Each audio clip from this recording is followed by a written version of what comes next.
all jokes aside, we about to keep it real. All jokes aside, all jokes aside, all jokes aside, we about to be 100. All jokes aside, all jokes aside, all jokes aside, we about to keep it real. All jokes aside, all jokes aside, all jokes aside, we about to be 100. All jokes aside.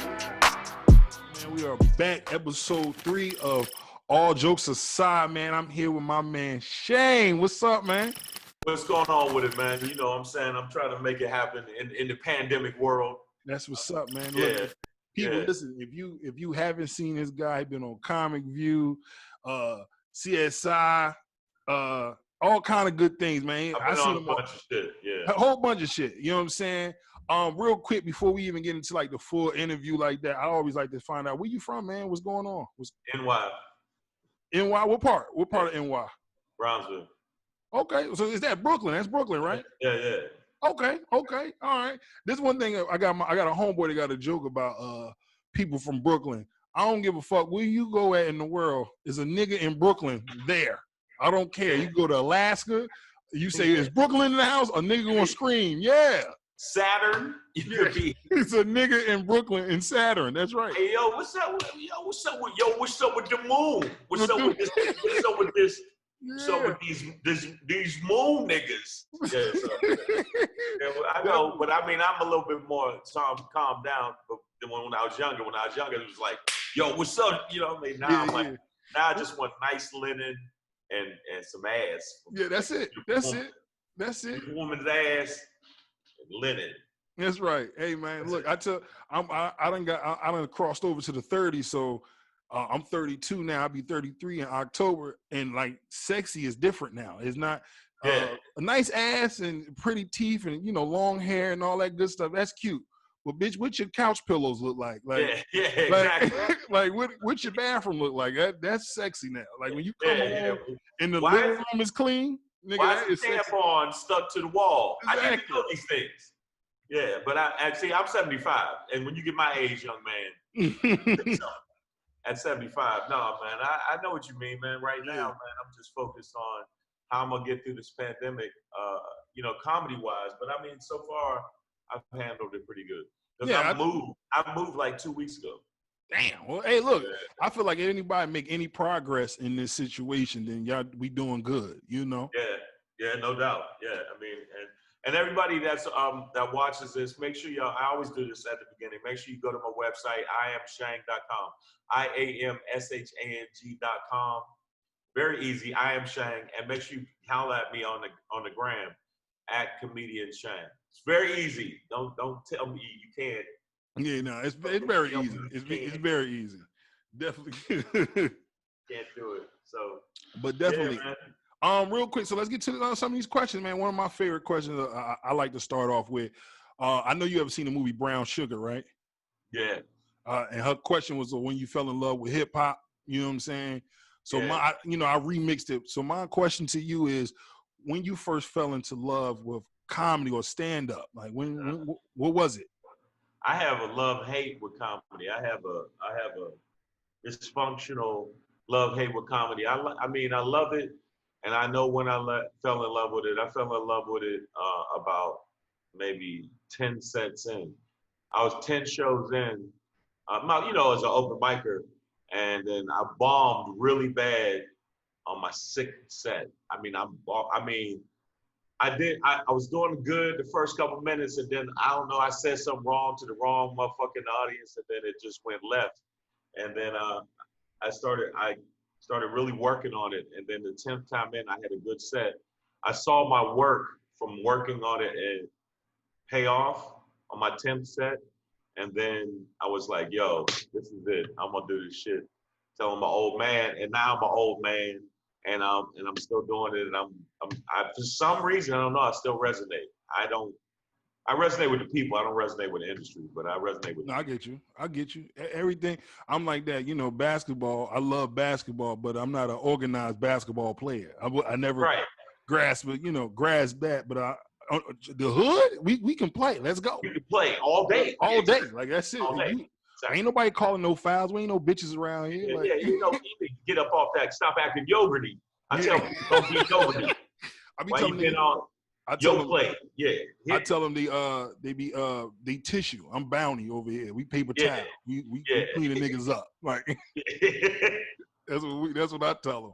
But Yeah, definitely, but yeah, yeah, man, true. I feel you on the love of comedy in that same Yeah. way. Cause I ain't really fall in love with it to some joint like that too. Like I did a show in Philly and I had bombed. No, I didn't bomb the first time I did that spot, but I rushed off. Like it gave me 5 minutes. I did my little set in 3. I was just nervous or whatever. And then the next time I went, I killed it. I was like, yo, this is it. I love it. Yeah, The weather yeah. is warm. I'm gonna get some ass when I get home. It was great. It was It's a combination of everything. So like for me, it was like I did my thing. I had a bad set, and then the next 4 sets I worked on my shit, and that 10th set I had it tight. And after that I said, yeah, this is the shit. And then it's wild when you get a veteran comic come up to you. He was a headliner, and he came up and said, man, you all right, you a little crazy. Look like you got a lot of issues, but you funny. no, And definitely. after that, I was like, thank you. And then I just started, and I've been doing comedy 29, almost 30, and I haven't had a day job in 28. Oh, I can't wait to say And that shit. I've supported myself well, I'd say the last 10 years. No, I can't wait to say that. Yeah, man, it took me a minute though, cause my style I was so aggressive. You know how high yellow niggas is. No, Like, y'all different. sometimes high yellow niggas act more aggressive because they want you to know I ain't Drake, nigga. I'm like the dude that'll stomp you. So Yeah, I was so into that, not hood, but I was so into like, yo, fuck that. You ain't gonna treat me some certain way. I was super aggressive. When somebody would heckle me, I say, man, how about we fight, nigga? Like, and that's not funny. That's like the whole audience get tense, like, oh God, what's going on? Like, so I think that that was hard to book me. It was hard to book me. And plus I used to open for like real hardcore underground bands. And so, yeah, that's what I used to do. That's how I made money first, open up for bands. No, definitely. A lot of people don't know. Like some of the most scariest niggas I know are light skinned. Like some of the most scariest I was niggas crazy, is light skinned. Now I don't want to get hit. I don't want nobody. I like my tooth. Like I had to get this tooth replaced and this one replaced. I said, man, fuck. Like I see all these young cats because I'm 57, right? Oh, you look nice, man. You looking good, man. Yeah, I'm 57-year-old, man. So like, I appreciate that, brother. Yeah, we got hey, love. you know what? Beige life matters, man. Yeah. So no, I'm saying like I think that because I saw some other cats get punked, and it was never me. Nobody ever bothered me, but I just thought that shit ain't gonna happen to me. And he was a high yellow dude, and so I think when I was like 12, I said, fuck if anybody ever gonna do that to me. So I would do like real extreme shit to people to prove my point, like, like stab them with a chair leg or like, so they'd be like, even if they could beat me, they'd be like, he gonna hurt me some kind of way. Yo, listen. Like, yeah, so and then comedy-wise, I think I carried it over at first until I started figuring out how to finesse it, and there was a comic named, you might be too young for this, Ronaldo Ray. That name sound familiar though. He was on Comic View. It was a show. He was one of the people on Comic View, and he told me, old cat. He said, "Look here, nigga. I'm arguing with this nigga, and the nigga arguing with me, and then I realized who the asshole was, and I walked away." And I didn't get it at first. I was like, "You the asshole for walking away. You should bust him in the face." Yeah. And I realized I'm the asshole for sitting there arguing with a motherfucker and letting him get to me. And after that, I learned my lessons. I never gotten hassles because I was gonna stab AJ Johnson in the forehead. Oh, not my man. Come on, not my I boy. was gonna stab him in Not the my forehead. boy. Yeah, right in the forehead. Right. It's hard to take a fork out of the forehead. Once Yeah, you right. So, and then that was right then. I was about to wild out on that, and then Ronaldo Ray schooled me, and then after that, I've been super chill ever since. And that was years ago. That's over 2 decades ago. if Yeah, not long.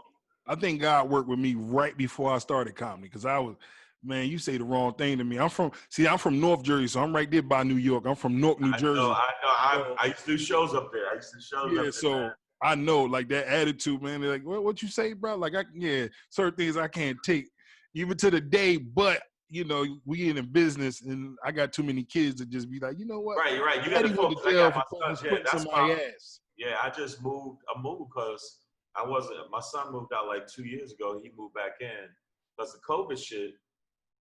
You know, his job went out. His job went away. His school. He was going to school, Santa Monica College. When I say they shut shit down, like the next day, it was like everything shut down. So No, I'm with you. I was in the supermarket.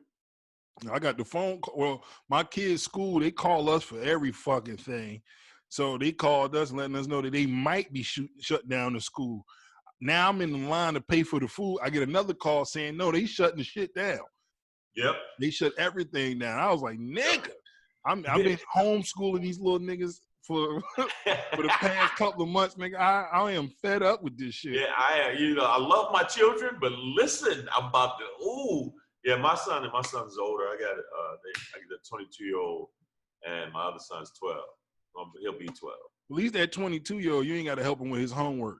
Man. Yeah, I gotta do shit. Yeah, he already got through all of that. He going to school. So I mean, but like, and it's wild. Comedy wise, I've been blessed from the standpoint. I mean, I've had really tons of rejection, but I've been blessed because my grind is fucking bananas. My grind is so off the charts that I would get bookings that even other comics that got agents was like, how the fuck did you get booked at those top clubs back to back to back? And I said, grind. I would call people. I would hit them up. I email. I just was so on it. I would make my own flyers. I would go a day early, get a hotel, and just hit the city. Like I used to come to Philly, a place called the Laugh House. I don't know if you ever heard of that. Come on. Just before I started comedy, they closed it down.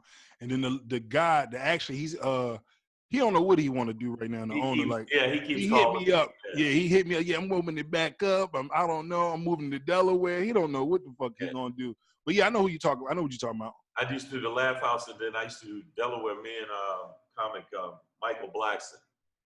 Oh yeah, we know Mike. I used to do shows with him, and I would do shows with Derek Gaines.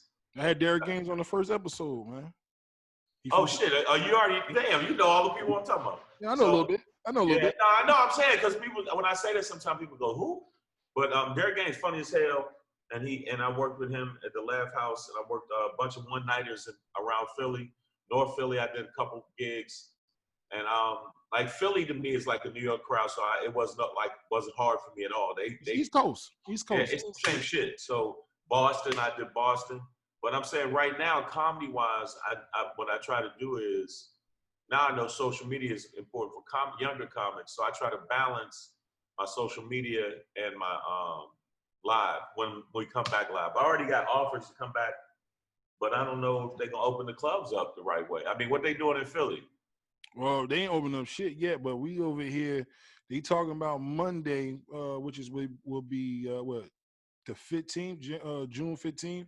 Yeah. Allowing 50 people into a building, and 100 outside. So, we're So they ain't going full blast. Y'all ain't really. They're not going to go full. They just trying to open it. I mean, I'm in Jersey, so Philly, probably the same. Philly went harder than Jersey, actually, when it came to this. So they might be a little bit more strict. But, yeah, they not really. Philly took a beating. I saw the shit on the news, and they were talking about the numbers in Philly.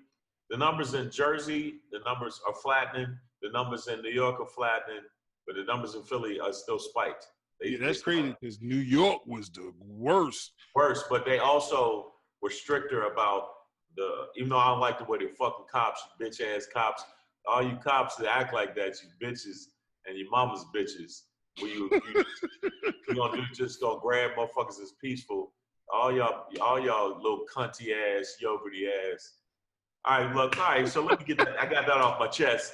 A lot of them yogurty little bitches. Like y'all, I seen some cops without their guns get hands put on them. So Nah, definitely. Yeah, out here in LA, I'm out in LA, man. I seen this one cop got mollywop. Oh yeah, Dude, niggas in LA say they not gonna be Rodney King. yeah, no, man. Dude walked up on this dude. Dude was one of those cats you just don't do that to, and he pushed him, and I guess dude said, "Fuck prison." And when I say I mean he slid this. What was funny is the way his body slid, and then they had the other cops grabbed him and dragged his unconscious body. And I swear I was standing there like, I actually smiled, and then one cop looked at me, and I kept smiling, and looked right at him like, yeah, Yeah, that's motherfucker. yeah, them niggas is out there different, man. Yeah, I feel so it's bad, man. But I mean, comedy wise though, I've been doing Zoom shows. Have you done some of those? I refuse. I refuse. Said I refuse. I fought it. I fought it, and I said, you know what? Fuck it, I'm gonna do it. It's weird to me, man. Like I tried, like I did. It's very weird. I didn't do really any stand up like on Zoom. I have done like maybe you know, a crack battle or something like a roasting battle. Right. Like I did one of those. Yeah, I kind of refuse to do like the stand up because I love it too much. It's like stand up is personal. Is you need a crowd, you need the reaction, you need to know, make sure this is still working. You need the feel of it. Like, I mean, I do a little thing on Facebook when I talk. I do a weekly review with my kids. You know, just giving the people a little something about how we are struggling with them with their schoolwork. But that's about it. That's like the closest I'm gonna give y'all about stand up. It's kind of hard. I don't really like it. I don't like the feel. Well, I'm gonna flip the interview around. Okay, so comedy wise, what made you say, you know what, I'm gonna start doing comedy? Because there's there's not a lot of black comics, because black comics is only 2% of the business. Actually, total comedy wise, stand up wise, we're about 9% of the business total of the entertainment business and stuff that funnels through it. What made you love it? Because what made me love it was the challenge of like, fuck that, I'm gonna say some wild shit, and I'm gonna get laughs, and I'm gonna get money from the shit. And then at the time, cause you know, I was like, yo, and hopefully I get a honey from it. So I was like, no, at the time I was like, no, I feel you. Because I mean, I know, cause the niggas I ran with, I never, like, people thought I always was getting pussy all the time, and I wasn't. Because the niggas I ran with, a lot of the women were scared of us. Yeah. And justifiably, we were a little nutty. So when I kind of softened, started joking more, started laughing more, that's when I noticed, hey, women are nice to me now. Yeah, definitely. I stopped wearing hoodies. I used to have real long dreads. Yeah, I remember that. Yeah, and I put my hoodie, and so I would never show my face because my dreads was covering my face, and I had a beard.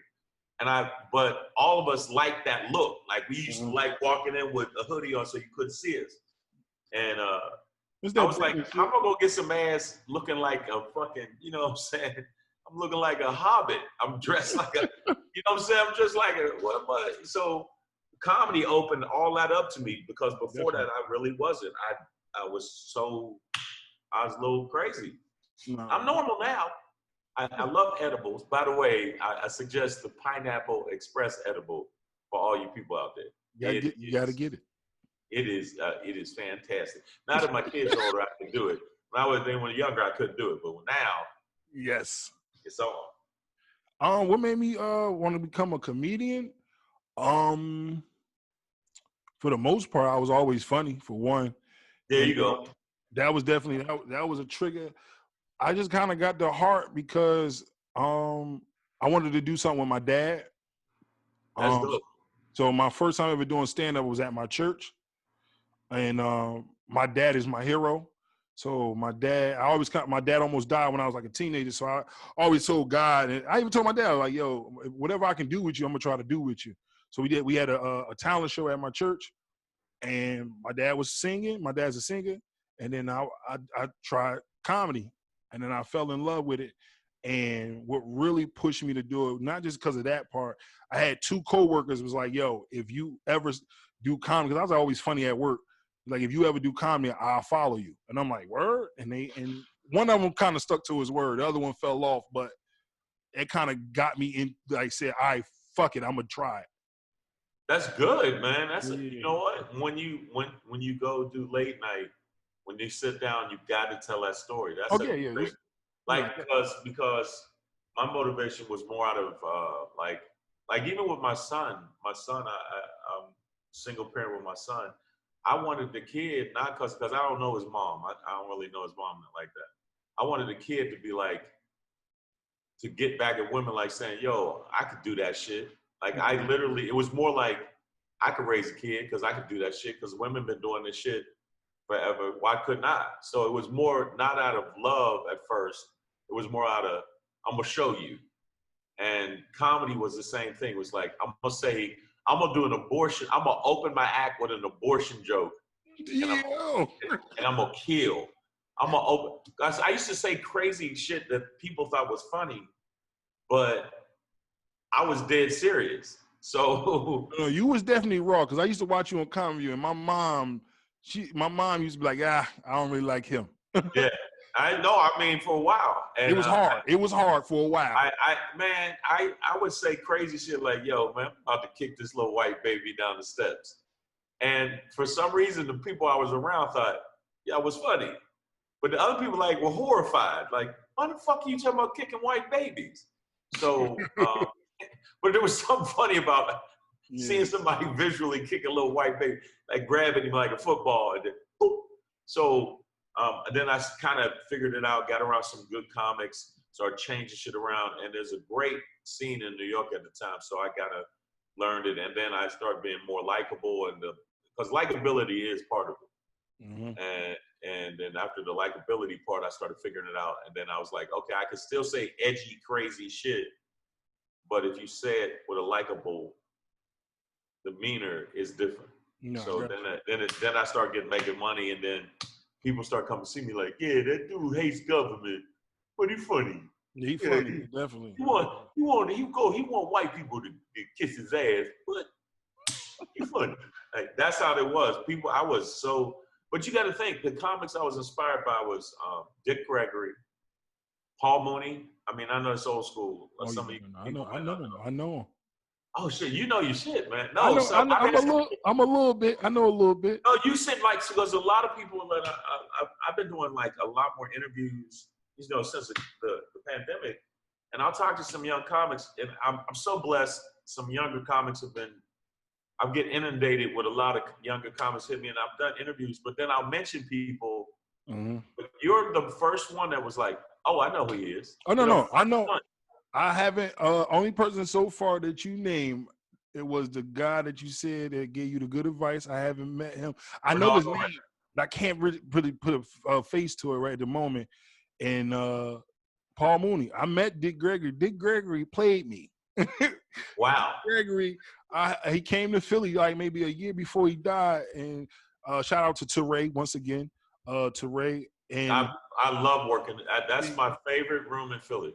Yeah, Warm Daddies. And I was Mr. Dick Gregory went to the bathroom and he couldn't work the paper towel. Now I came in there on the phone. I wasn't in it like to use the bathroom. I just came in to use the phone because it was loud in there. And I was helping with the paper towel and I was talking to him. I said, hey man, look, man, I came out here to see you tonight, and I just appreciate what you do for our black, people and everything. And I went for a hand five, and he just looked at me and walked out the door. I was like, "Oh shit!" Man, that's him. I've opened for him. I've been on the road with him. I did, but I've opened for Paul Mooney. It was Dick Gregory, Paul Mooney, white comic out of Texas named Bill Hicks, and young Eddie. I don't know, like younger comics don't realize how dope Eddie Murphy was, at the time, like Delirious, and it was Raw. Man, it blew me away. And I was already, want to really get into it. But once I saw Eddie do that shit, I was like, it's a wrap. No, definitely. Because I think Eddie Murphy, my style is not Eddie Murphy-ish. It's more Dick Gregory. But funny. I'm funnier than. Yeah, it's almost as good as Paul Mooney. Like you in that area. Paul, I can get in. Before I could, Paul Mooney's a legend, but I'm talking about pound for pound laugh wise. I could fuck him over, and then people say, "Oh, that's cocky." I'm like, no, I mean, I'm talking about laugh wise. Yeah, brilliance wise, I'm light years away from him. but I know how to go for the laugh, and I know how to get the laugh, bam, bam, bam. But like it's weird talking to a younger comic that knows who Paul Mooney is. That's I very know cool. Who knows who Dick Gregory is? Yeah, he used to write for Richard Pryor on the Richard Pryor Yeah. show. All bro, listen, I'm a student. No, I'm telling you, man. I'm a student. I did this past weekend. I did 4 interviews, and 3 of them were younger comics. And I'm telling you, except no, Jamal Dolman knew what he was talking about. This comic from Philly. You know Jamal Dolman? No, I ain't gonna lie on that one. No, a comic from Jamal. Jamal Don't Dolman. know him. No. So he's a comic, and he interviewed me, and he knew who he was. But Paul Mooney used to school me. Dick Gregory was an evil motherfucker, but he schooled me, and I needed that. You know what I'm saying? Does that make sense? What I'm saying? No, I get you. He was a real coarse motherfucker. Don't get it twisted. I got you. Yeah, but I think that comedy-wise, for me, the main shit was how do I get my message out there? How do I lift up? How do I make sure Black folks know I'm down? And I don't think I was always like that anyway. And I thought, how do I make that shit happen with comedy? I was already like that in person, so how do I make it happen with comedy? And I was so lucky, man. I had a couple. You know, when you ever have a set where you go, okay, that one's gonna get me some shit. Yeah, definitely. Yeah. I had one of those sets. I had one of those sets in front of a bunch of industry motherfuckers. And they was like, yo, who, like, they was all these bigger name comics to me. Everybody was bigger than me. And I was like the new dude to them. And I smoked everybody. Mm-hmm. But people don't know, every night for like an hour and a half, I ran my shit.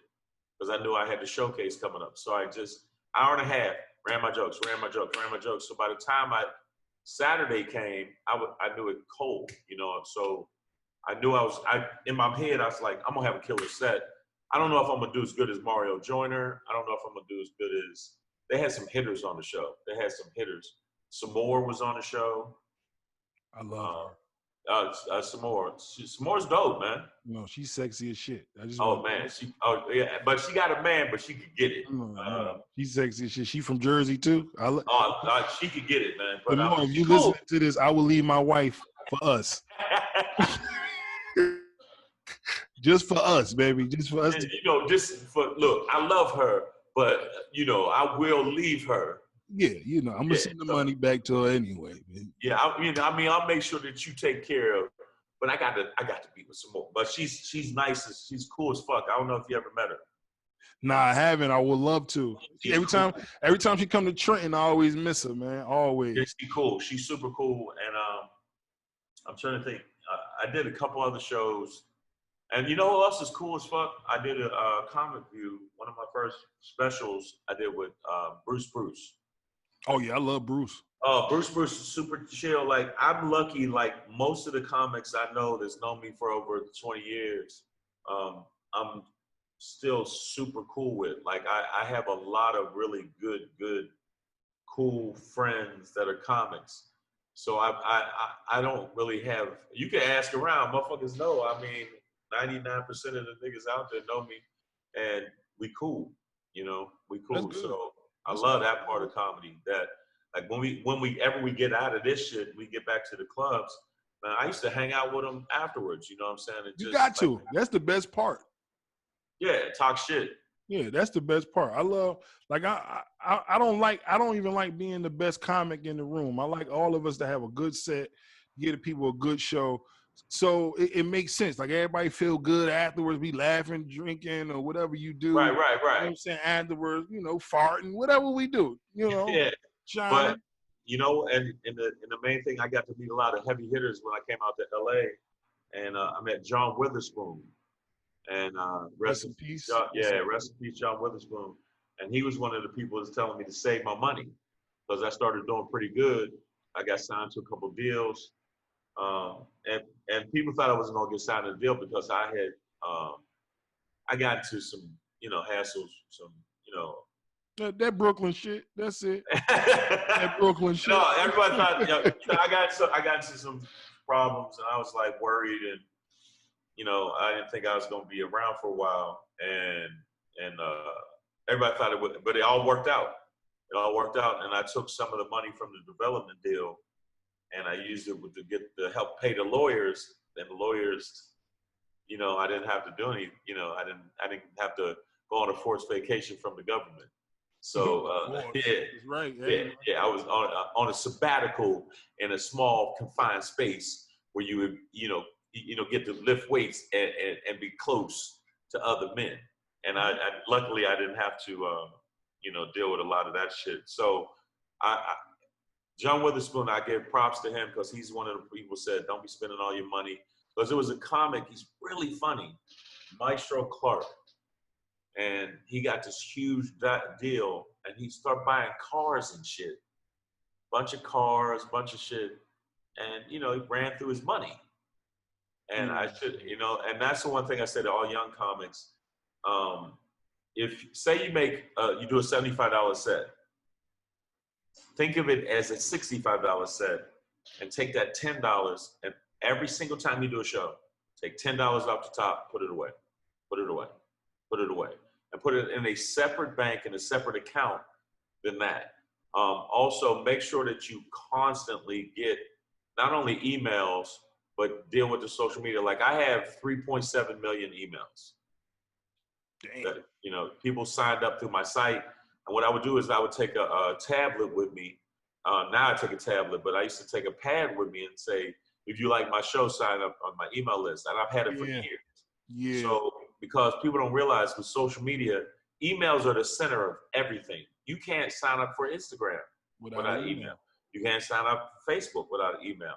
So if you think about it, back in the day, MySpace used to be big. I don't know if no, of course. Yeah. We had some arguments with people. I'm not on your top 8. I remember them arguments. Yeah. Man, MySpace, everything can fade. You know what I'm saying? MySpace can fade. MySpace faded, and Facebook took over. So you got to always have the center of what it is, you know. And also for bookings, I always help comics. I'm so racist. I used to help black comics more than white comics. I understand, brother. I mean, because I felt like somebody called me racist. It's not racist. It's just bias. Because I knew that black comics had a harder time getting booked in the mainstream clubs. And I was already in the mainstream clubs. I did all the big clubs. And there would only be like 10 of us, 10 black comics. And then there'd be like 500 white comics. So anytime I could help a black comic get in a white club, I would. I would go to the manager and say, this dude's funny. You need to put him on. Or get them guest sets, or get them showcases, and, you know, so they could see how good they were. And like, same thing, like, if you did a set and I'm in town and you wanted to do like the Punchline, because the Punchline is the big dog in Philly right now. Yeah, definitely. Punchline and Helium are the two big dogs. Yeah. Would you agree? Yeah, it is. It's like, if sometimes you got to have somebody walk you in and get you on for the owner to see you, and make sure the owner watches you. And that's what I've noticed a lot of black comics need to start doing with each other. Like if you need to get on at, like, say you come out here and you say, I need to do Laugh Factory. Laugh Factory is one of the biggest clubs out here. Laugh Factory, Comedy Store, Improv. That's it. Laugh Factory is the biggest out of the 3, social media wise. Comedy Store is the biggest out of the 3, like industry wise. Okay. Yeah, so if you came out here, I'd be like, okay, I need you to put him on this show, and you do 10 minutes. Now, once I do that, it's on you. No, you got to do your thing, though. You got to go up there and win. Yeah. Have you heard of Chocolate Sundays, right? I did it already. I did first impression so far. Oh, excellent. What did you think? How'd you like it? I think I only had like 3 minutes. I think you give you so short time. I think jokes off? I feel like those sets like that is just kind of hard. For me, it was a little shaky. I did good though. Like, I ain't gonna front. Like, I went first out of all the impression people. They put you on first? They put me on first. I was supposed to go second, and the guy that was supposed to go on first, he was like, wait, my people's not here yet. Can I just switch it around? Oh, he did. And, oh my God. And they put me on first. And I did good. And when I got off, people wanted to take pictures with me. But at first I was nervous because I don't really do comedy clubs that much. I normally do rooms events and stuff like that. So comedy clubs are a little different for me.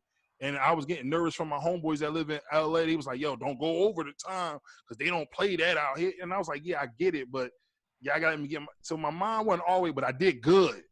And I felt like I did better by the other two people that went on after me. They bombed. So I was like, oh no, I did real good now. Yeah. When they bombed, I was like, oh yeah, I won. I don't give a fuck. I won. They remember me. The lady, it was like a little Chinese lady. I can't remember. Yeah. A little Chinese lady. She was like, I went up to her. I said, she was like, yeah, you went over your time. I'm like, I apologize. She was like, nah, but you was good. Don't worry about it. You was funny though. I was like, all right, cool, shit. Yeah. That was it. She's the person that gets you to the main guy. The main guy is Pookie. He's out of Jersey. He's from Jersey. They should have told him I was there then. That's all he had to say. Yeah, no. I'm from Jersey too. I should have just talked to him. Pookie, and he's the road manager for Kevin Hart. Okay. And he's the business manager for Kevin Hart. If you look at his documentary for Kevin Hart, he's literally all the way through it. I gotta pay attention now. So you'll see real short cat, real on his business. And so once you do that, Fresh Faces, then you do a graduation spot you got to go through, get Pookie to get you through, and then you're a regular. And once you become a regular, it's easier to get work because the Laugh Factory has now 14 clubs. So if you get booked in one, you get booked in all of them. Oh man, that's beautiful. I didn't know that. So the improv has 29 clubs. If you get one and you do really good at one, that manager tells the other, hey, book this guy. That's how I got booked at him. I did an improv in Dallas with Michael Sean. Oh, I know Michael. Yeah. Yeah. I did an improv with him. How'd you like it? No, I did that one. I fucked up. The cool thing about it is me and my homeboy went. My homeboy actually got the gig, asked can I come, and he let me go on. But before we went on, early that morning, because he's on the radio, he let us get on the radio with them. So it was cool. That's real cool. That was real cool. It was cool. I appreciate him for that. That joint was dope. Yeah, but like out here, the Laugh Factory is one of the big dogs. It's the Laugh Factory. Well, you've seen how it is. You've seen how the one. I've been to LA a few times. Yeah. And then the Comedy Store main room, not the other little room. I got you. The little room is called the Belly Room. That one is cool, but you know what industry people like? I had a showcase. I was like, yo, I want these people to come see me, and they were like, yeah, call us when you're doing the main room. I was like that, and then one of the dudes I don't do shit like that I did then. I was like, wow, that was some bitch shit to say. And then, of course you can't really say that to some white folks. They get all shook like, oh my God, what? And because it was just the way he said it. It was like, I got you. Why you say it why you acting like a bitch, man? Like, so they didn't fuck with me for a long time. And then I sold out the big room. And then I called him back and said, hey, left him a message. Hey, I apologize for the way I acted before. I thought, let me start off that way. But if you'd like to, I could maybe squeeze you in. I have about 500 tickets already sold. So it's going to be packed, but I'll get you a special thing. And that's the message I left him thinking. Just wanted him to know. And he showed up. He showed up. Yeah, it was dude from progress, baby. Yeah. But it took about a year. Of pushing. That's what's up. So let's go to another question real fast. Yeah. One of my other questions is like all those aside is about, I want to know about the struggles and different things and what we go through. Because like I said, a lot of people don't understand comedy got like a real dark side to it for us, to come up to be where we at or whatever. But what's some of the like struggles you went through or whatever, or you want to tell a story about, what you went through? This is your time. Go ahead. Oh shit. The movie Undercover Brother. Okay, yeah. Yeah, the movie Undercover Brother. The writer Mark Brintley wrote The Conspiracy Brother based on me. Say word. in the casting, they were looking. In the description of it, we're looking for a Shang type, and trippy. I was trippy when you see it in the industry guide. So I basically had to come in to read for myself. You know what I'm saying? Still didn't get it. That's Chappelle hilarious. ended up doing it. I got signed to a pilot. I got signed to You Go Boy Productions, and with Martin Lawrence. I got signed off of I did the HBO Comedy Festival. Got Best of the Fest, thinking things gonna change my life, and got fired from that. So it was weird. I kept getting. I've been one of those people that keeps getting close, and then I won 2 BET specials, but then BET didn't want to fuck with me for a while because I was smoking weed back behind the stage. Are you fucking kidding me? It is BET. But then at the time, no, you know, I mean, but it wasn't in the building. It's like out the door behind the stage, right? I got you. And so, but some people at the time was like, no, you can't be just blazing up, and Probably back then, weed was taboo anyway, It was more like, you can't do that. And, I was doing it like I was happy about my set. It was more like, yeah, they're good. You know what I'm saying? So no, definitely. But that they and then and then I got into a hassle with them about it. I was like, yo, I'm not back here sodomizing 12-year-old girls. I'm smoking a blunt. I'm not, you know what I'm saying? I could see if I was back here cutting up bodies, putting dicks. I'm not harming nobody. I'm just smoking my lungs away. Yeah, it's my lungs. So it was just a lot of different stuff. I actually caught the train from New York to go do a show. Man, when I say I was hustling to get there, money. Getting there, I get there. Got to be 5 minutes later, they put another comic up, and then they canceled my hotel room. So I mean, I've had so many little instances back and forth like that, right? So this is like a 6-hour ride on the train. Get there, dude says, "Hey man, you're 5 minutes late. We put this other comic up, and he's gonna take your hotel room." So I mean, just situations like that. I had a bunch of stuff. Initially, comedy-wise, a lot of stuff was my fault because I was too volatile, and I didn't know how to handle hecklers. I saw hecklers as, oh, you want to start some shit for real, instead of, oh, they just heckling a comic. Is that Brooklyn shit? Right. So I in my mind, I thought, yo, man, fuck wrong with you, man? You see me up here doing my thing, and now I know how to finesse it. Now I got it down. So but I rarely get heckled. I never get heckled. I mean, it's maybe 2 times in the past year and a half, 3 years. And that's because I did Trump jokes. And some white dude's like, we're going to make America great again. And you're not going to be allowed. You're not that black anyway, you son of a bitch. And I was like, man, you ain't at a rally right now. You know what I'm saying? Me and these gorillas, and I had some gorillas with me too. I was like, me and these gorillas we're going to have a conversation with you afterwards. We're going to pull some Planet of the Apes shit on you. And then it was wild. The dude was like, whatever, bro. And when I just started laughing when he said, whatever, bro. You'll see what's going, bro. It's going down, bro. No, listen, them hecklers, man. I so far I had a few that. How do you deal with them? I know. I call it the B Rabbit effect. You remember 8 Mile? Yep. Remember that last he started talking about it. I turned it on myself. It's like, because it's not that serious, man. Like a lot of times people just, most time, I'm on the East Coast, so we get hecklers that want to be tough. It's not like somebody that just, like, man, you're corny or something. Like they want to be tough and just go off. So most of the time I just look, bro, I don't even want that problem. I got titties. Like shit like that. You know what I'm saying? Like that's hilarious. You know what I'm saying? Like, just to throw it off. And if you still mad about that, then you need to go kill yourself, brother. Like, you know what I'm saying? Yeah, no, I mean, I'd say first 3 years doing comedy. Like, then after that, I watched comedy. See, a lot of these guys, Joe Torre.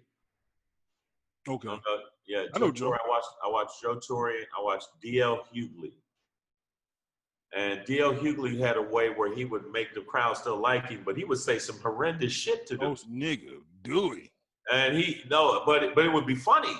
So what I figured, I watched both of them and said, okay, how do I make it me? And then I did that, and I watched an old school white comic named Don Rickles.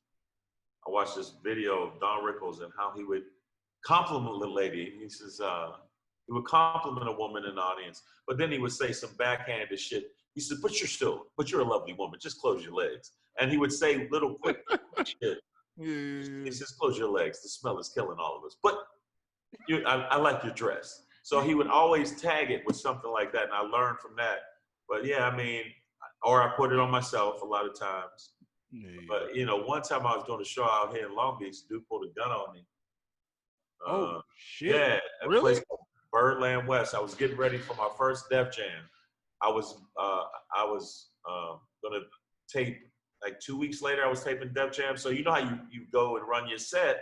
Yeah. You're ready. You make sure. So I would go around clubs and say, I'm only getting 5 minutes on Def Jam. So I would only practice that 5 minutes. You know, I would just go do on somebody else's show. I came on stage and this nigga just was in the back. I could tell he was a gangbanger. And I was like, man, let me be careful. And then his girl started heckling me. And then I started clowning her because she didn't have these two front teeth.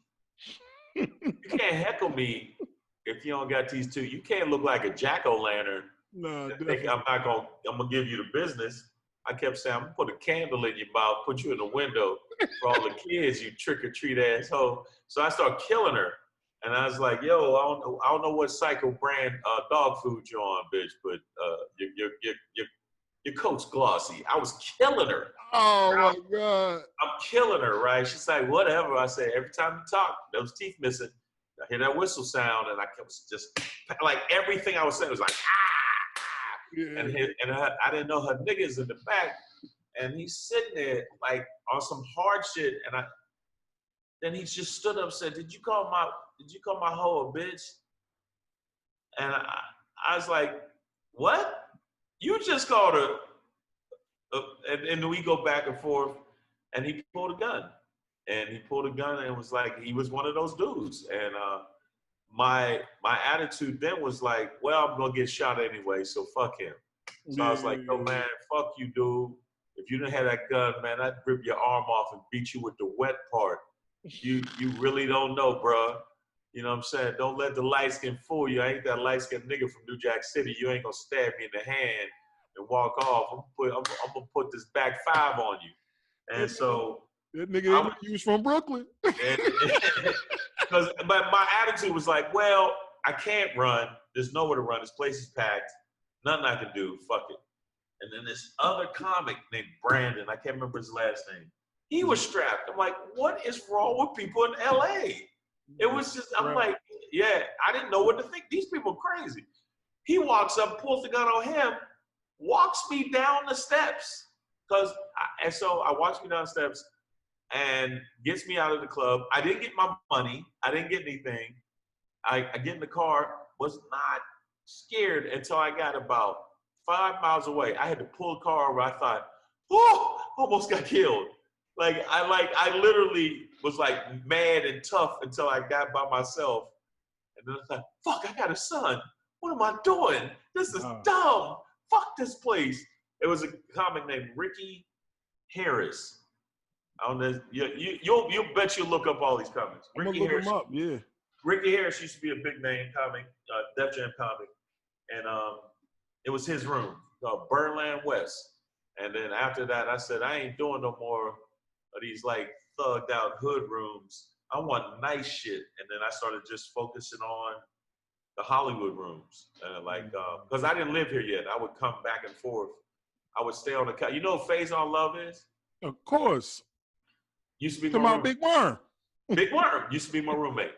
Oh, word? Yeah. Nah, he's a thug. He's a thug. No, No, but he's my friend. He's my friend. I believe it, but I hear he's a thug, man. He's He's a the handful. thug is bugging bone. Many times I want to stab him with a butter knife, but that's my man's. Yeah, that's what's up. Faison's cool, but like the ups and downs, not having no money, borrowing money from my pops, and then my pops cut me off, and then I was doing security for a drug dealer named Shadow for a while. Real shit. I wish I was You can joking. tell the jokes and be in security for a drug. Yeah, I would do a place called the Comic Strip in New York. I would do the Comic Strip and a place called Who's on First. Then I would get done at 10. Then I would go be security for him till 3 in the morning. Then I would go to the docks. I would work on the docks. A place called it was, you know what Purina Puppy Chow is? Yeah, I heard of it. Yeah. But so we would take those big bags and put them on the boat, and I would cut some of the bags and put some in a bag and then sell them to the dudes who had pit bull fights over in the Bronx. And I was making like $200 extra doing that, and then and he would pay me $300 cash. And it was just, me, dude named Ray Oddjob, he's dead now. Dude named Ben, another dude that actually is doing security for Beyonce now. Yeah, he's fucking rich as hell. Once you do security for Beyonce, it's over. He's a millionaire. Yeah, he's a millionaire. He's balling out of control. He was, and I did that, and I would literally every time I would get done, or like if I did early, everybody would be like, "Yeah, we gonna hang out, fuck with bitches."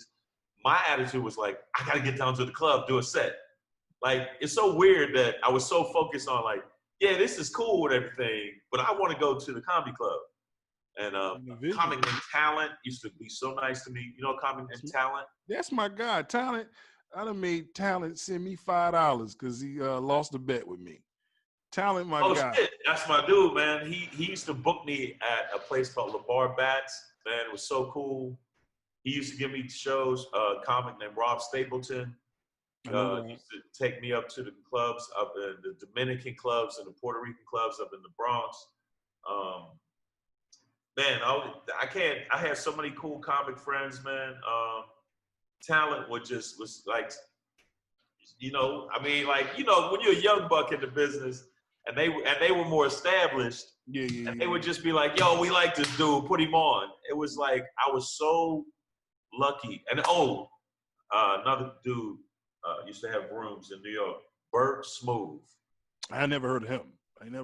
He had some of the best rooms in New York by far. Like, I didn't do comedy clubs at first. I did like bars and nightclubs and like, you know, little hood joints in the cut. Bert Smooth, Talent, Rob Stapleton. I'm trying to think of the other cat up in Harlem. Used to Smokey. I did shows for Smokey. He gave me. He used to have this one nighter on a Monday. Oh yeah, he still got that. Get the fuck out of here. Come on, mochas. He's still doing that? He still do mochas, man. I got to get up there, though. I ain't get up there yet. Oh, I heard that room ain't no joke, though. It's fun, though. It's fun, and Smokey's funny, man. Wow, that's crazy. For real? He's still doing mochas, man.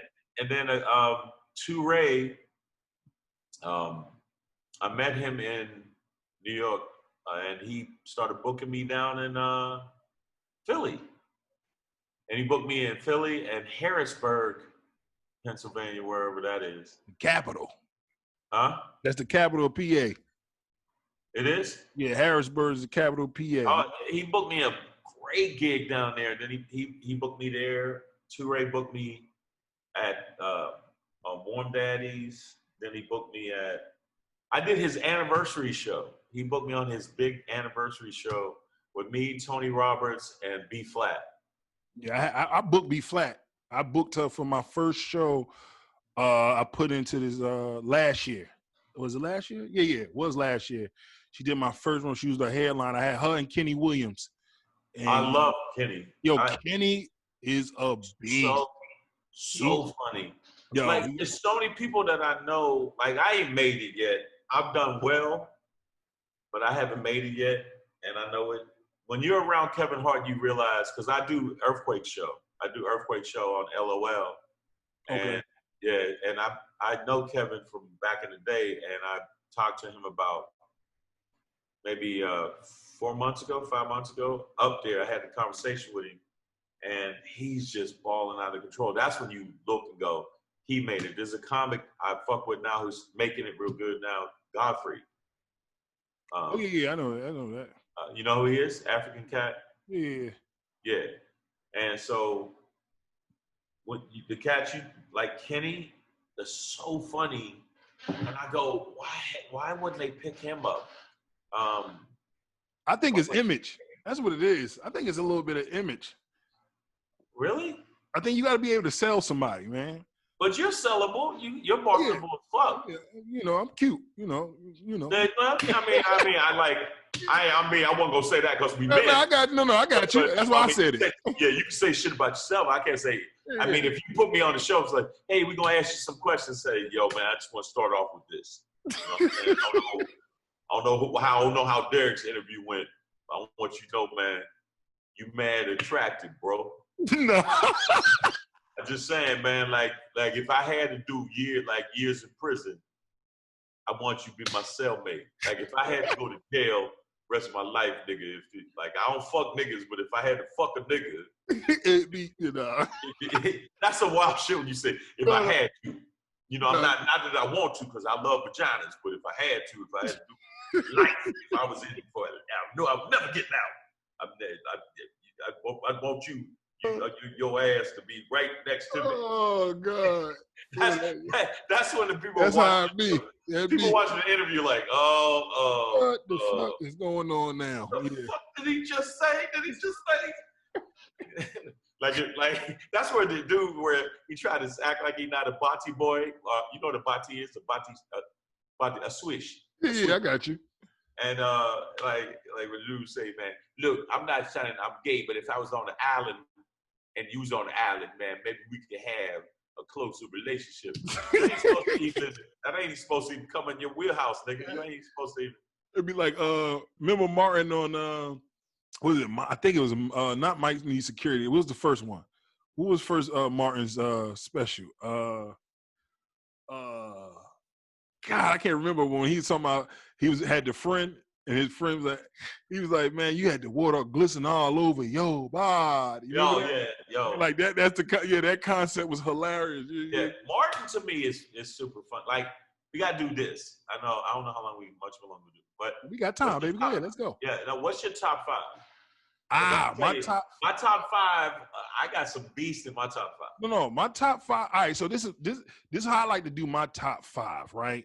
Because I try to go with where I'm at, not where I used to be. Like, okay, I was to me, Kobe Bryant is better than Jordan because he was in my era. You know what I'm saying? I don't even could argue my era. So okay, yeah, but if I had to go into everybody's era, I'm gonna go Richard. I'm gonna go. Oh wow! I'm gonna go. See, Richard Pryor was one of my first like niggas. I was like, yo, he's hilarious. My mom used to let me listen to his records.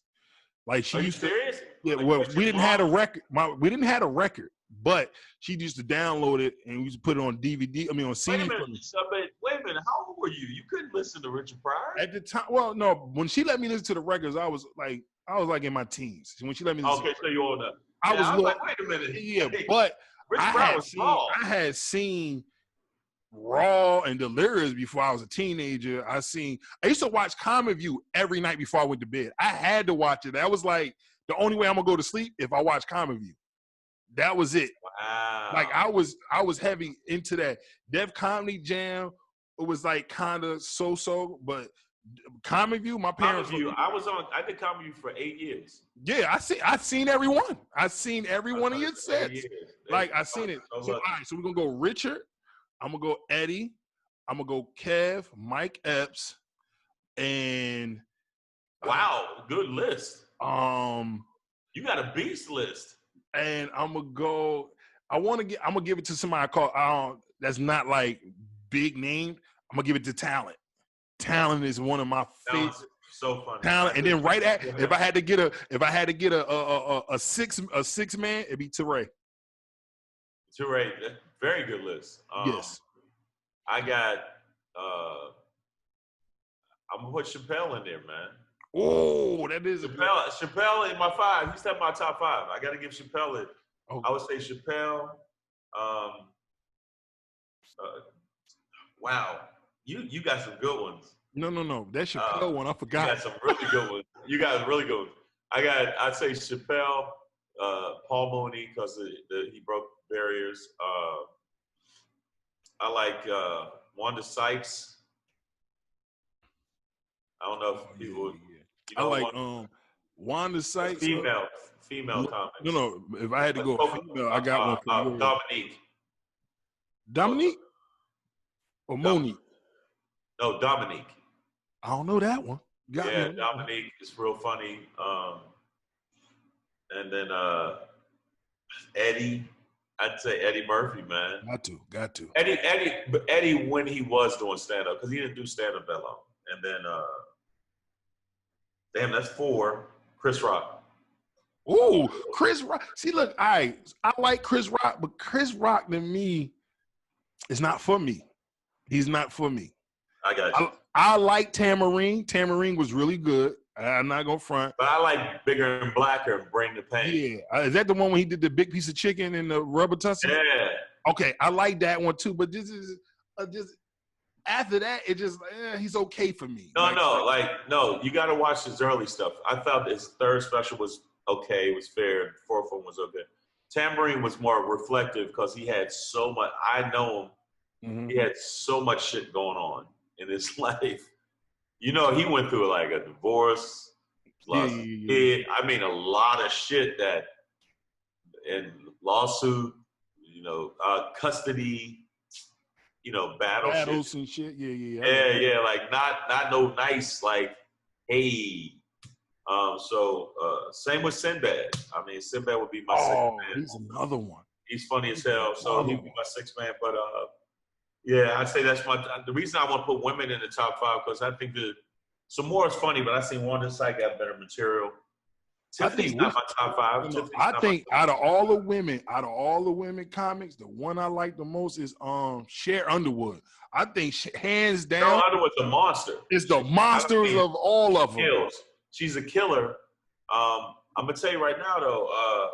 Like Tiffany's a bigger name act, but she not as strong as Cher Underwood. No, I'm not gonna argue it. I just said my favorite female one is Cher Underwood, hands down.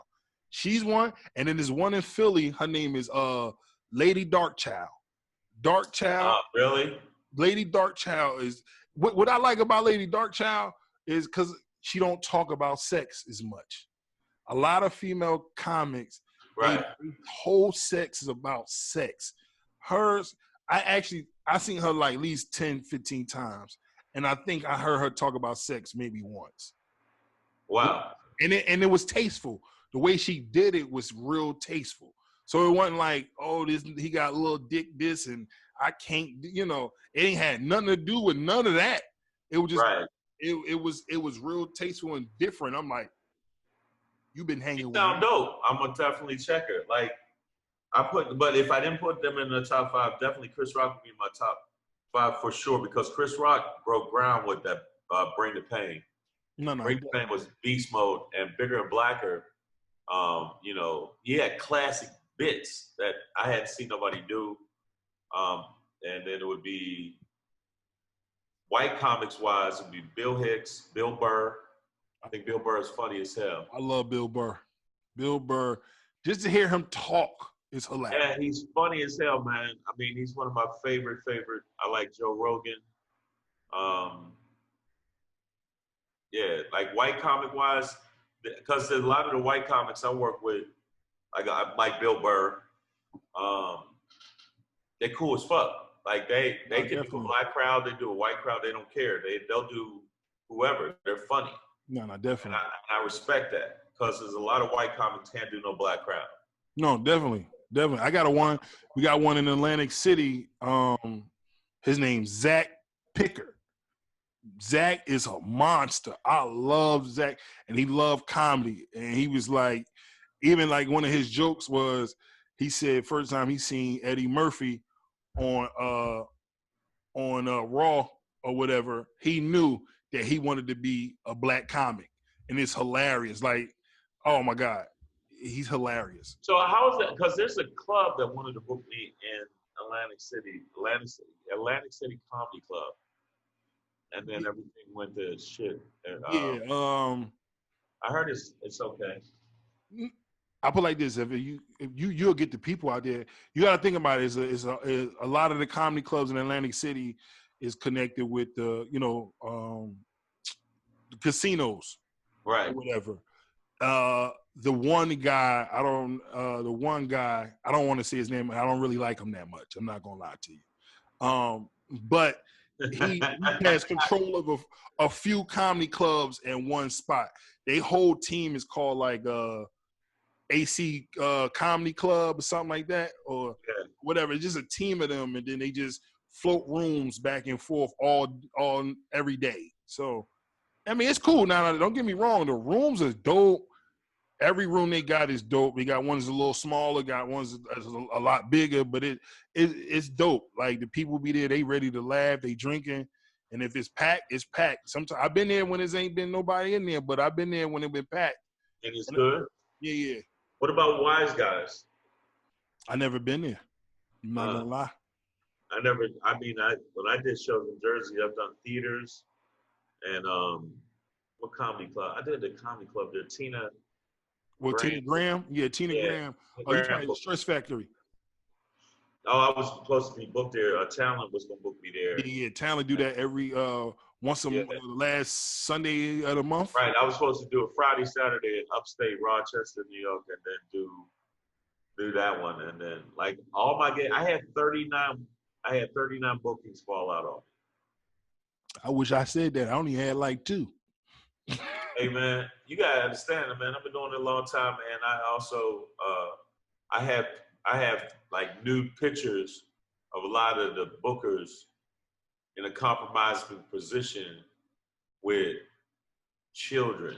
So let me hold that book real quick. Yeah, so I'll call them up and say, hey man, I need this booking, and I don't think you're gonna say no. or the press will get this picture of you butt naked with a donkey and a midget and this girl who I know has to be at least 12. So then all of a sudden they go, oh hey Shang, whatever you need.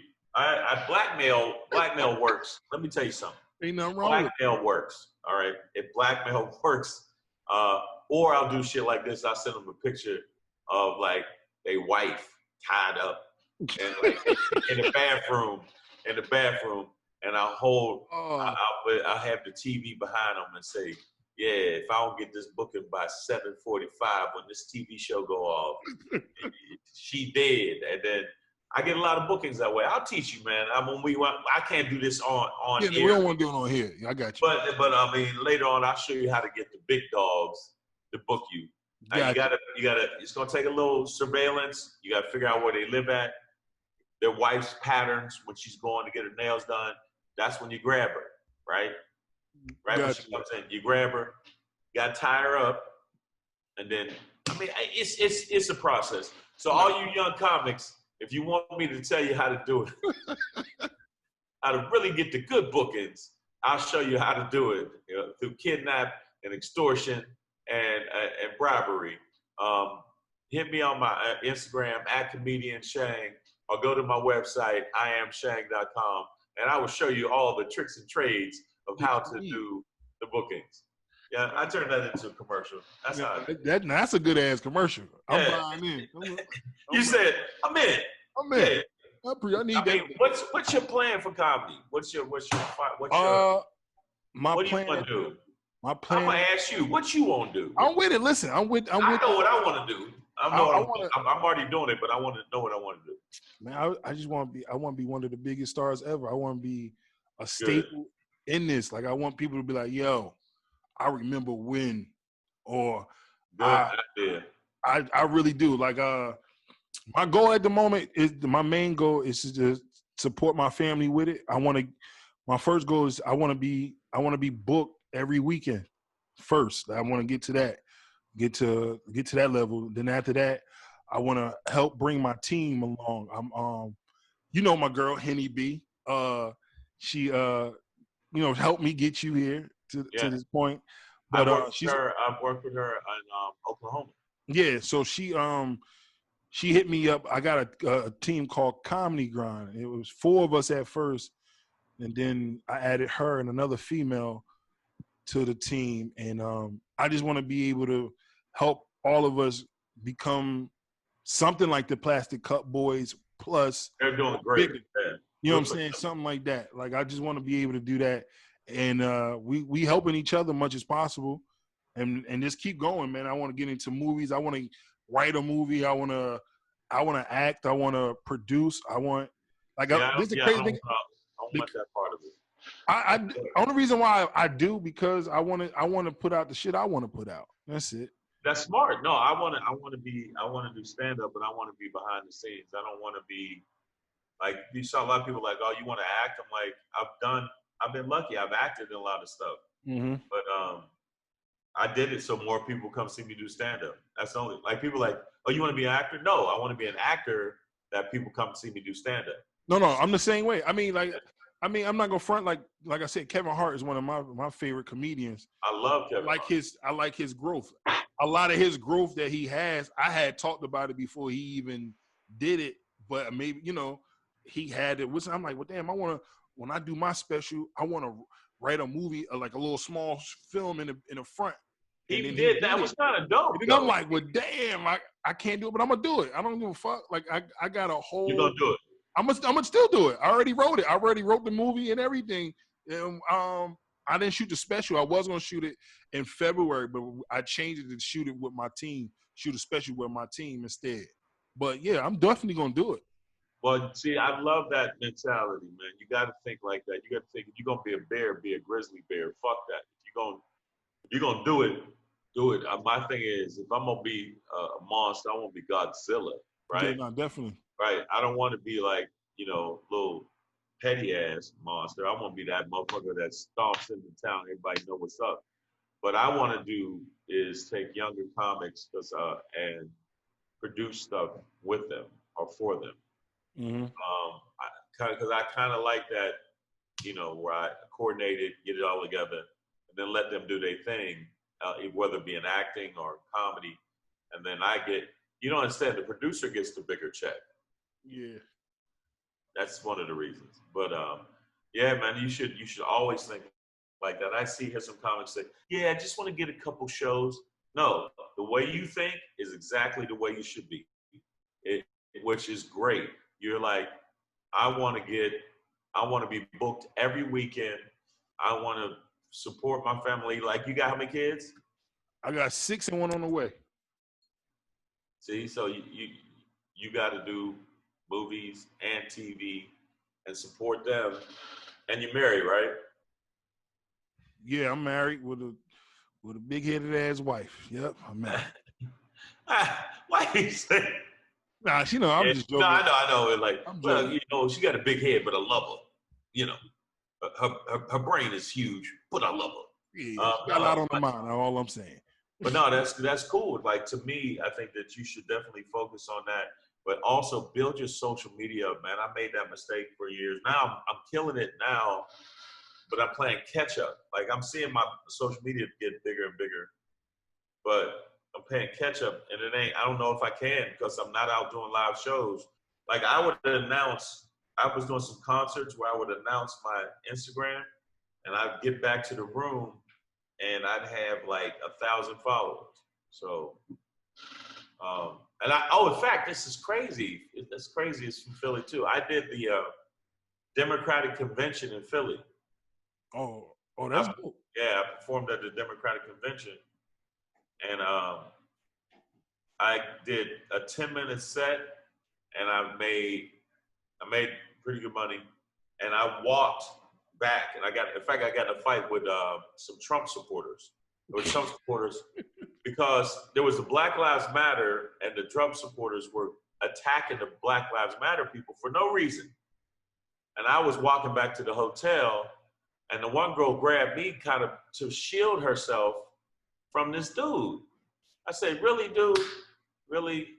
I mean, and then so I didn't get in a fist fight. I got in a shoving match just to push them off of these. These were kids. I don't understand why these Trump supporters didn't want these kids to say Black Lives Matter. So, but I'm like, got so preoccupied and didn't look at my shit. I went back to the hotel. I looked at my fucking Twitter and Instagram. 7,000 motherfuckers followed. Oh, that's what's up. So that's when I started realizing the power of announcing your shit and pushing your shit more. And you should definitely do that. But you should, this is the thing I think you should do. All the things you said you're going to do them. Don't let nobody fucking tell you no different. It kills me when people try to discourage niggas from going after whatever you want. And I'm going to see you like 3 years from now on some movie. I'll be like, hey, man, he starred in that movie. Fact. I'm gonna see on the red carpet, I'm gonna see you and wifey and the kids all walk on the red carpet and they'll be dressed and outfit on. And the same outfit on walking, and then they stop you and ask you, the questions. You know how they stop and ask you, what do you make it happen? Well, I had this dream a long time ago. I want to see shit like that. And you're gonna do it. And if you don't do it, you're gonna get close. Mm-hmm. That's what you know what? Fuck it. I'm putting it in the air. I said it, and that's what it's gonna be. Thank you. That's what I said. Well, you see it. You can. I'm gonna be a producer. I'm gonna produce some of the top stuff. I want to be a producer for either Netflix, or Amazon. That's my what I want to do. Oh no, I need. Well, I'm staying in touch, so it don't even matter. I've been lucky. I need both of them. Yeah, no, I produced some stuff for BET before. I was a producer on a show called Access Granted for like 2 years. I did stuff for TV Guide Channel, which was fun. Like people say, well, I didn't see you. I'm like, look at the end credits. Then you'll see me. And I kind of want to do that and stand up. I still want to do stand up, but I want to do that. I'm always do stand up. I think stand up, like, man, that's like my stress reliever. You don't have to. Who? Kevin Hart.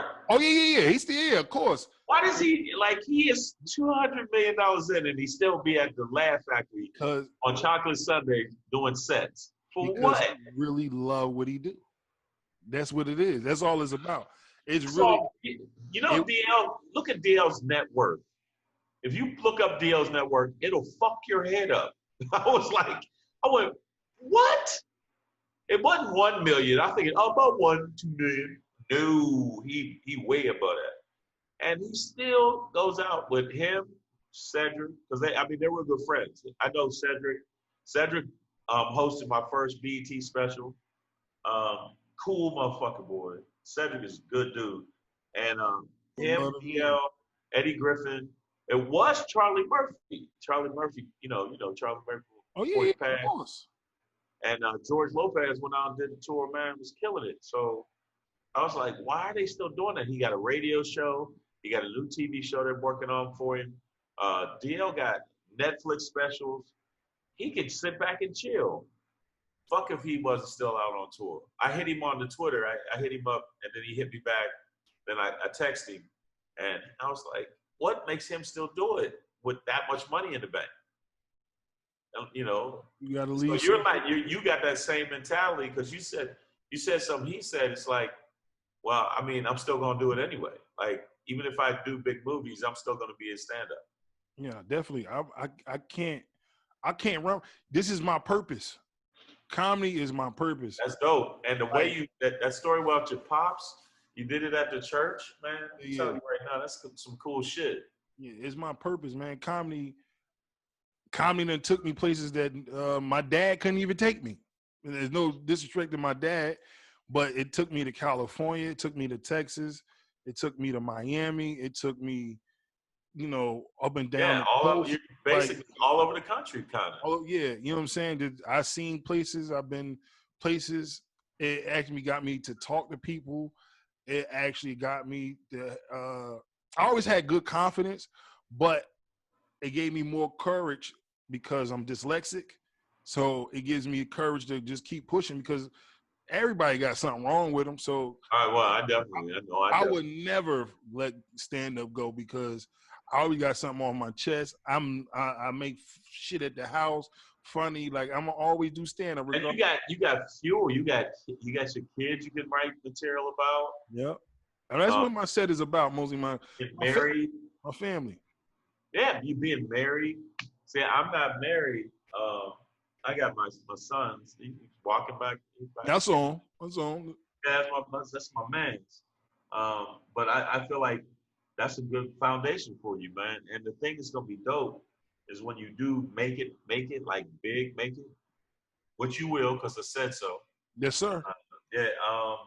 I think that the main thing is you had that core in you from get go. Whereas with me, I think that the core wasn't there initially. It is now, but I found something else I like doing. I liked, like when I was doing a show called for Russell Simmons, called One World Music Beat. I like doing the other side of it, like getting everything together, getting this person to work with this person, making sure the cameraman was in place. And like, I love doing all of that. So I was like, yo, I like this too. So that's why I want to do it. And then I work with some young comics. I put young comics on shows, and getting young comics to host things for me. Yeah. But the main thing what I tell young comics is learn how to read a teleprompter. Okay. Very, very important. And be able to read it smoothly, not where you're like read it smoothly, or be able, where you can read and then improv and then go back to reading it. Got you. Very important. So I would teach them like how to do that, where you read it, say something you normally would say naturally, then go back to reading it. That's the one thing I tell comics if you want to host on television. You know who's really good hosting wise? Martin was one of the best hosts of Def Jam. Of course, hands down. I think he was the best of all. You think he was the best of all? Yeah. Wow. Who you got to being the better than him? They did the Def Jam All Stars, man. Mark Curry was funny as hell, man. No, Mark Curry is hilarious, but Martin, like, he set the tone. That tone was hard to match, yo. I don't know, man. I thought Mark Curry was funny. I mean, there was a couple people that did. I think Mike Epps did a good job too. Mike Epps is funny, man. He did a good job hosting that. Mike Epps is funny, and Mike Epps, I saw him right before the pandemic. He was at the Comedy Store, and Mike Epps is such a character, man. That motherfucker is that. You know that character, Day Day? Oh yeah. That's Mike Epps. No, that's him. That's why he keep getting called Day Day. That's the truth. Like I've known him for a long time, and I'm gonna tell you right now, that nigga is funny off stage. Some people aren't funny off stage. Like I like a couple people that, like Steve Harvey's very serious off stage. He's not very, like, he can be funny on stage, but off stage, not really a jokester. He don't joke around. Oh, serious. That's all. Yeah, I think I was younger. When I was younger, I was not serious. I was just grimy. I was grimy. Now, I was so grimy. I was looking at some pictures of me when I was younger because I had to move. I didn't have to move. I moved over here so my son could move back in.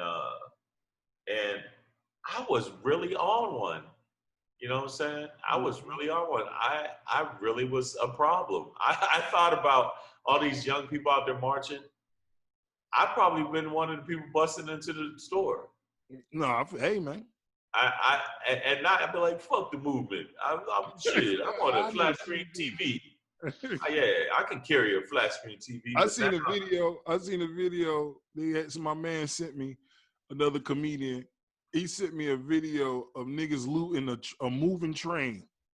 Niggas was grabbing 3 TVs at a time off of a moving fucking train. I was dying. Yeah. I was like, we're nigga, gonna stop these superheroes. These super villains. Like, if you see a nigga robbing a furniture store and he's carrying out 2 couches, let that nigga take those couches. It's his. You know what? You know what, man? You know what? I'm sorry I bothered you. Please, if you can carry 2 couches out, I'm the last person that wants to fuck with you. So that's my main thing, man. Like for me, comedy wise, I mean, it feeds me, my son, my other son, my exes. I took care of them, you know. So I love comedy, but I really think, man, I'm gonna be. And then one day you're gonna be like looking for a producer for your movie.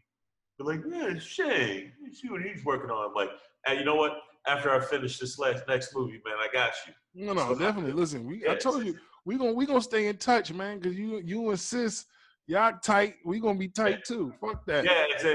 because we what I'm gonna do is Godfrey, they're doing a read for Godfrey for a show this weekend. And then I'm gonna try to get some stuff together for Afion Crockett. You know who he is? Come on, man. Come on now. Yes. Yeah. So I want to pitch him a show. I know Afion, and I'm gonna pitch him a show. And another comic out here, David Arnold already got a show, but Chris Spencer, and I just sent him some stuff. I got to send him some more stuff, so I'm gonna do that. That's what's up, man. Look. So you're gonna see me doing it. You're gonna see me doing it. I believe in you, brother. Look, man, we gotta grind. We gotta keep moving, keep going. You already said it. Like people don't see you right now, but they gonna see your name. You right? Yeah, I don't. I'm fine with some people don't like being in the light. Some people really like just being back and chilling and just doing the dirty work. And getting paper. And getting the real paper. The people that be at front most of the time, you know, they get the paper later. Like it's like, yo, I trust me, man. I did that shit for BET, and I was on BET. I was hosting for BET. The difference between producing for stuff and hosting, the bag is much bigger. In fact, your check is cut from me. Like I cut your check. I tell them this money goes here, this money goes here. So, I mean, everybody that's on here, that's, you know, which is the cool thing you're doing. Make sure you check me out on the website. I can always repeat the shit. I'm used to doing this. It's all good. I'm gonna ask you again at the end. Don't worry about it. IamShang.com, and make sure you get at me on the gram. On the gram. It's an easy one. You know? I'm gonna ask you this. I'm gonna keep this question. I'm gonna ask you another question. One of my best friends was like, when he watched the first episode, he was like, yo, you got to keep that question pretty much. I think it was a dope question. The question is, what do you want people to get from your stand-up? Like, what do you want? Shit. Knowledge. Like, yo, that nigga dropped knowledge and did jokes. I want them to leave with some shit like, yo, I did not know the government was doing that. Yo, I did not know that the police was rocking like that. Yo, I didn't like. I slip in some crazy shit like that. So I want them to get knowledge and be like, yo, that was some funny, deep shit. I like splitting the hairs where it's like, yo, this motherfucker just was talking about, you know, he was talking about religion and how much money the Roman Catholic Church make. And at the same time making me laugh. Like, you know what I'm saying? That's the challenge of it. And I've been doing that. I mean, I've done bits where I'm talking about hardcore thugged out niggas was laughing. And I'm talking about the black economy. Like on my Def Jam, my first joke is about how black people need to come up in the economy. Yeah, and people thought, oh, is it gonna be a seminar? No, I made it a joke. I made it a joke. And I ain't gonna just be like, this is what we do. What we're gonna do as a people. No, I don't do it that way. I make it short of the joke part, and then I add a little thug twist to it. Of course.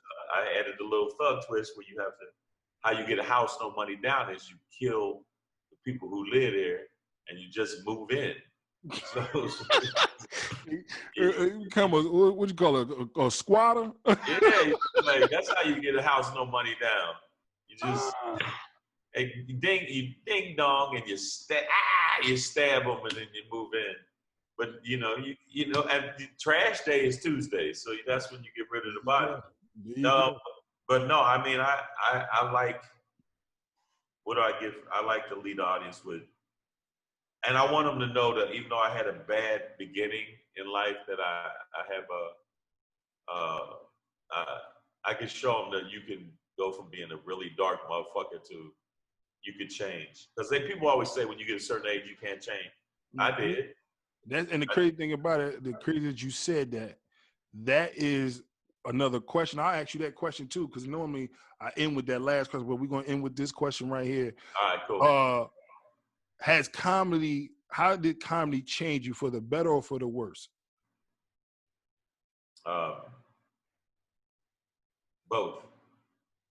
It changed me both. For the worse because I've sacrificed a lot of my relationships, not because I was being mean to my ex-woman or I was like beating her or burning her with cigars on her forehead. Yeah, we're not gonna talk about that. Yeah, man, we can't because I got some shit pending. Yeah, I got you. But you're like, what? This nigga really? I think some of the shit he's saying is true. I think some of this shit might be. It might be a little more part of his life. No, I sacrificed a lot from touring so much. I was lucky to make as much money as I made, but I lost so much chunk of my life where all I did was work. When I started getting on, that's all I did. And so I sacrificed the woman I loved at the time because she got tired of it. She got tired of being like, I love you, but you ain't never here. You never, you know what I'm saying? But I thought, well, shit, look at where you live it. Look at you provide a lot of nice shit. You have a lot of nice shit. Look at what you driving, you know? But I think that, so that's the worst part of it. And also my losing touch with my son, not losing touch, but the connection with my youngest one. I was really grinding. And not my oldest one, because he used to come with me. My youngest one. I got, two moms. I got you. Yeah, but the one mom, I wasn't with her. It was just shit happened. Yeah, it was like a one-nighter. Yeah. So it was one nighter. You do a gig, and sometimes things follow you after the gig. But, I don't know what you're talking about, nigga. I don't know what the fuck I'm talking about. No, I don't even know what you're talking about. So I don't know what you're talking about, nigga. Yeah, but that's the bad part, that comedy has really, sacrificed a big chunk of my life. The good part is that like you said, I got to go places I ain't never thought I'd go. I was like, the fuck am I doing in Germany? What am I doing in, Nassau in front of a big crowd? What am I doing all over the world? I mean, I literally worked Amsterdam, England. So lucky. I did Ireland. I did the comedy festival in Ireland, Kilkenny, Ireland. I did the Lewisham Theatre in London, Piccadilly Square. I mean, I've been all over the world. I've been to there's so many places just because of jokes. So that's the upside of it. I got to take my son with me. My older son, Cameron, went with me to Nassau. We had a ball. Boat cruises. When you do comedy on boat cruises, we got to go everywhere for free. And not for free, but I mean, they paid me. Boat cruises pay a lot, man. I want to do a cruise. I want to go overseas. I want to do the army. Like I want to perform. I did that. I did. I want to do that. How is it doing comedy out of the country? Like, do they really relate to you, or is it hard to get to relate? No, they mostly English. I learned when I went to Amsterdam, I learned about 5 of my jokes in Dutch. So I started off in Dutch, and then I finished my set, and then right in 4 minutes into my set, I started talking like I talk now, and they're like, oh, I came up like, hoe gaat het alsjeblieft weg, dat schoen te weten. And then they're like, oh shit, he's one of us. And then I do that. What I do is I'll learn some of my act in that language. Like I did South Korea for about a month, and I learned a little bit of stuff in Korean. So some of the Korean crowd that speaks English and Korean, I would fuck with them. I I had this girl I was messing with for a while. She taught me Spanish, but I forgot it now because I was doing it a lot then. But I only knew my act in Spanish. So you over there spitting joke games. Yeah, that's it. That's the only shit I knew. So I would do stuff in Spanish speaking countries, which was cool. Well, it was real cool, and I killed because it's basically the same joke In a different language. That's all. different language. And so that'd be the upside. I must end with that. I'm gonna say but the downside was being so busy and losing track of my relationship, and not because I was out like trying to bone a bunch of women, and I got you. I just was like lucky, like to go from no gigs to a bunch of gigs. It freaks you out. You go, I'm doing them all. Definitely. And you should take time just to be home with the fam. And now I know how to balance that. Even when I was producing stuff, I would tell them I got to be gone by this time. If I was shooting a show with you, we would start maybe like 7 in the morning. By 3 o'clock, we got to be done. No, I get you. I'm gonna give you as many takes as you got to do it, but we got to be done by 3, so I can be out of here. And so I can get to, I remember I used to go to the Little Red Schoolhouse where Cameron used to go to school. So I can get to his school, pick him up. I got to be done. So all the people I was producing, I would make sure that they had to get there early, know their shit, know your lines, know your shit, get it done, shoot, out. And before I didn't do that, I would be there till 12 at night, my whole family just, where you at? Mm-hmm. Now I'm like, shit, I'm having dinner at home, and when I tour, I only do weekends. I used to do Wednesday through Sunday. Now I do Friday, Saturday, 4 shows. That's it. Or if that, and I'll take my feature act and I'll let him headline the rest of the week. That way he makes more money. And then I do door deals. I'll do a guarantee where they give me a certain amount of money. And if I sell over 200 tickets, they have to bump me up every single show. And it varies from $500 to $1,000 a pop. So if the Saturday sell out, you got to get up off 2 more G's. So, and I know people that get DL Hughley, I'm going to tell his business. Don't tell it, man. I want to learn. Walked out of the Improv with $48,000. What? Sold out 3 shows on a Sunday. Shit. I saw another comics check. It was $52,000. DL get the bag. Don't get it twisted. I mean, the people loved him and it was packed. Earthquake gets paid lovely. Corey Holcomb gets paid lovely. Ari Spears, $8 grand, $9 grand. I did a homecoming. Bruce fell out. And they were like, yeah, we can't pay you. You're not as famous as Bruce. I said, I know that. And when they said, we can't pay you what we're going to pay him. So our budget's $9,000. And you got to understand, that freaked me the fuck out. You don't understand, man. I don't get it I get it like that off and on now, but it's rare. I don't get it like that all the time. It's rare. It's really rare. I would have acted like I was getting money for real, like 9,000. That's all y'all got? 9,000? All right, man. Look, go ahead. I said, are you like, all right, I'm gonna fuck with you. 9,000? Oh man, I normally do. I'm gonna let that shit slide. Normally. Yeah. But I'm gonna do this cause you in a bind. Yeah, cause y'all fucked up. I was gonna say, hey, give me like $1,000. And man, when I tell you, like I've had nights like that where I say, what? Because they're paying the other people so much money. I'm telling you, man, some more gets paper, dude. Oh, I believe it. She can't get that good, ain't getting nothing. Yeah, but then that's the most I ever made, by the way, my whole career, almost 29 years. Hey, It was that one show I made $9,000. That's the most ever. So don't think that's like, man, he get this shit all the time. Nope. nah, 9,000 is good, nigga. I don't give a fuck what nobody say.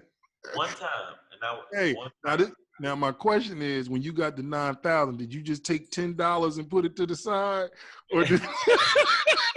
Oh, you remember that? No, I took a little more than that. I put about a rack to the side. I put a rack to the side, and then I helped my brother. See, I had such a bad life. I helped my brother get out of jail. Hey, look, hey, somebody had to be a blessing. Yeah. Oh no, I won like I did Famecast. This is a show called Famecast for comics, and I won like $10,000. I won it, and I won 10 grand. It was like, oh, you won $10,000. You gotta understand, an appeal for drug charges or whatever is $25,000. God damn. So my brother Elwood, who I love, and it's my man's, yeah, it was all of it. Like I would win, I won the money. I had some other money from another tour. I got back all of it. Went to the lawyer to get I did like this. I got the money and did like this. Here, dude, do your thing, and he did his thing. So my brother is doing great now. But so yeah, shit like that. My pops passed. I took the money, pays off some of his taxes. So I mean, I've done really well, but I'm not doing like I broke even. Does that make sense? What I'm saying? No, I got what you're saying. You wasn't as broke. I got what you're saying. Yeah, but I was getting what this people money, think you should be. but I had so much shit owed and people depended on me that people was like, why you should have a big ass house, all the shows you did. And I was like, yeah, but I got my brothers, my family, my people, comics I would help out. Comics were like, yo, man, I ain't got rent. I'm like, nigga, I got you. So that's love. Yeah, but to be in that position is pretty fucking cool. I ain't go front. No, I got you, but I'm definitely gonna. I'm sorry if I took an edible earlier, so if I seem a little bit. Nah, you good. When you heard what I said? What? I said I'm gonna definitely send you my Cash App name. Yeah. See. Hey man. Now that we had this in-depth conversation, man, I've been trying to get lunch. I've been trying to get lunch all week, man. I don't know if you can help a nigga out or not. I don't know what you're doing now, but if you could slide me a couple dollars, yeah. Nah, man. Yeah, like I couple comics, man. People have hard times. I had hard times. Hey, man, but you're gonna get blessed back for that, man. That's the only thing about it. People don't realize that. My dad taught me that. Like this right here will get you nowhere. But this right here will get you everywhere. Pretty much. Pretty much be saying a closed hand you can't put nothing in it and you can't get nothing out of it. So just keep doing the way you want. And you had a wise, your pops is wise. Yo, my dad's super cool, real good dude. Yeah, man, my pops, he was interesting. I'll put it that way. But it's funny. He's funny. I'll give him that. He's funny, cold-blooded. Cold-blooded. Oh yeah, old school players. He's cold-blooded. But I mean, it was what it was. But no, man, that's the answer to the show. Like, oh shit, I'll call it back. Yeah, don't worry about it. Look, we about to wrap it up anyway, man. Wrap it up. I'll call it back. Real quick, you might as well go ahead and once again, give everybody how they can find you. Let us know what you got coming up. This is your time. Go ahead, let me know. Yo, make sure y'all check me out. Let me tell you what it is. No, man, I had fuck that. All right, listen. Make sure you see I can get sharp when I need to get sharp. Ready? 1, 2, 3, pound. Make sure that you check me out on my Instagram, Comedian Shang. Also, make sure you follow me and tell your friends to follow me. Don't front. You know what it is. Stop playing. You know what I'm saying? Don't be yogurty. Stop being yogurty. All right? So I also need y'all to do me a favor. Go to my website, iamshang.com. Make sure you sign up. There's a sign up link right there. You sign up. I'll let you know about the other stuff coming up. Got my special coming out. Shang live from New York, 5,000 people in the building. You'll see it. The clip's on my special. The clip of my special is on my site right now. So make sure y'all check it out. I appreciate y'all. You'll see 5,000 motherfuckers rocking and rolling with some jokes. So I'm blessed. Yeah. Hey man, once again, man, I really appreciate you taking the time out and sit with me, man, for about an hour and a half, man. We had a good hour and a half. I conversation. didn't know it was an hour and a half, man. We was having fun. That's what happened when you having fun. Time go by so fast. All right, I talk to your yogi ass later, man. All right, man. Damn. All right. Damn, you really got me. Quick, man, I really appreciate y'all for tuning in right now. We just had Shane on here. Thank y'all for sitting around and enjoying this. Stay tuned, man. Thank you and God bless. You just watched All Jokes Aside.